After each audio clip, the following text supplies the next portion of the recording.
జిల్లా ఆదోని పురపాలక సంఘం ఆధ్వర్యంలో 2026-27 ఆర్థిక సంవత్సరానికి సంబంధించి మార్కెట్ వేలం పాటలు నిర్వహించారు. ప్రారంభంలో కొంత రసభసగా సాగినప్పటికీ మున్సిపల్ అధికారుల పర్యవేక్షణలో పలువురు కాంట్రాక్టర్లు ఈ ప్రక్రియలో ఉత్సాహంగా పాల్గొన్నారు. పట్టణంలోని ప్రముఖ ఝాన్సీ లక్ష్మీబాయి కూరగాయల మార్కెట్ వేలం పాటను లక్ష్మమ్మ 80.50 లక్షలకు దక్కించుకోగా, ఎద్దుల సంత వేలం పాటను సుశీలమ్మ 23.60 లక్షలకు కైవసం చేసుకున్నారు. ఇక అత్యంత ఉత్కంఠగా సాగిన గొర్రెల మార్కెట్ వేలం పాటలో తీవ్ర పోటీ నెలకొనగా చివరకు లక్ష్మమ్మ 10.33 లక్షలకు దానిని దక్కించుకున్నారు. ఈ వేలం ప్రక్రియ ద్వారా మున్సిపాలిటీకి గతంలో కంటే భారీగా ఆదాయం సమకూరిందని మున్సిపల్ కమిషనర్ నయీం అహ్మద్ సంతోషం వ్యక్తం చేశారు. ప్రభుత్వ నిబంధనల మేరకు పారదర్శకంగా వేలం నిర్వహించినట్లు అధికారులు స్పష్టం చేశారు. పశువుల మార్కెట్ సంత దున్నపోతుల సంత ఈ రోజు పాట జరిగినది. ఈ రోజు పాటకి అంతకుముందు దీనికన్నా ఈ రోజు అంతకుముందు 78,06,000 అయితే ఈ 1,80,50,50,50 పోయింది. ఇది మార్కెట్ సంత మళ్ళీ 2026-27కి బి సుశీలమ్మ గారు ఇది మార్కెట్ ఇది ఎద్దుల మార్కెట్ కి 23,60,000 పోయింది.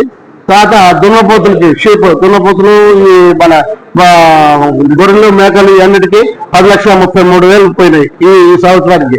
10 సంవత్సరాల కన్నా ఈ సంవత్సరం బాగా మంచి పాట పాడినారు. ఈ మన కోఆపరేషన్ చేసిన పత్రికా విలేకరులకి మన వాళ్ళకి మన పట్టణ వాళ్ళకి అందరికీ నా శుభాకాంక్షలు తెలియపరుస్తున్నాను. మీరు ఇప్పుడు గెజిట్ లో ఇచ్చిన దీని ప్రకారం మీరు పేమెంట్ వసూలు చేయండి, అధికంగా వసూలు చేయబాకండి. ఎంత వసూలు చేశారు? ఒక ఎత్తుకి ఎంత, ఒక గొర్రెకి ఎంత, మేకకి ఎంత? అది చూడాలమ్మా. అది చూడకుండా నేను అది చెప్పేది. గతంలో కూడా అంటే 3 చోట 200 తీసుకోవడం అది నా నోటీస్కి వస్తే దాని మీద గట్టిగా తీసుకుంటాను.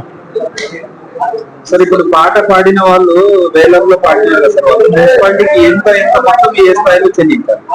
పోయినసారి కన్నా బాగా ఇంకో ఈసారి కనీసం మొత్తం ఒక 10 లక్షలు అయ్యి వచ్చింది కలెక్షన్.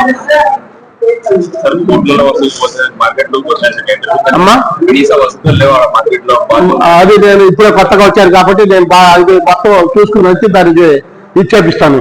దాని ప్రకారం ఏముందో దానికి ఏం లేదు అనేది మీరు చూసి చేపిస్తాను. సరే ఇప్పుడు గెజిట్ ప్రకారంగా అధికంగా వసూలు చేస్తే మీరు చర్యలు తీసుకుంటారు సార్? కంపల్సరీ తీసుకుంటానండి. ఈ దృష్టికి వస్తే నా దృష్టికి తీసుకొస్తాను సార్. గతంలో కూడా ఇలాగే వేలతో తప్పించుకున్నవారు అంటే మిగిలిన బడ్జెట్ లేకుండా ఎగరేసిన సందర్భాలు ఉన్నాయని చెప్పి ఆరోపణలు ఉన్నాయి సార్. మిగిలిన అంటే బడ్జెట్ 20 లక్షలు పడాలనుకుంటుంది, మిగతా పెండింగ్ అమౌంట్ ఉంటే లాస్ట్ చెల్లించారు, బకాయిలు కంపల్సరీ చెల్లించే ఇప్పుడు మన వాళ్ళు పాట పాడినారు. ఎవరన్నా చెల్లించితే నేను చెల్లించేటట్టు కోర్టుకు పోయేసి కానీ లేకపోతే అది సాల్వ్ సర్టిఫికేట్ ఉంది, దాన్ని జప్తీ చేసి దాన్ని చేస్తాం. అంటే వాళ్ళు ఎన్ని విడతల్లో చెల్లించాల్సి ఉంటుంది సార్? ఇప్పుడు సపోజ్ 80 లక్షలు తగ్గించుకున్నారు. అవునమ్మా. ఇప్పుడు వాళ్ళు ఎన్ని అంటే 8 నెలలు అంటే 3 నెలలు మొదట చేసుకున్నారు. 9 నెలలు దాన్ని చెప్తారు. గుర్తుపాటు చేస్తున్నారా?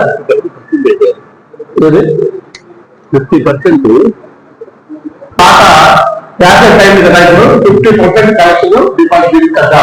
50% వచ్చి ఒక 6 వారాలు సార్. ఇప్పుడు పీరియడ్ ఎప్పటి నుంచి ఎప్పటి దాకా మీరు 1/4/26 నుండి గెజిట్ లో ఏం సార్ 1 year అని ఇచ్చారు మీరు? 1 year అదే కదమ్మా. 1 year 1/4 నుంచి 30/3 అంటే సంవత్సరం 3 సంవత్సరాలు నా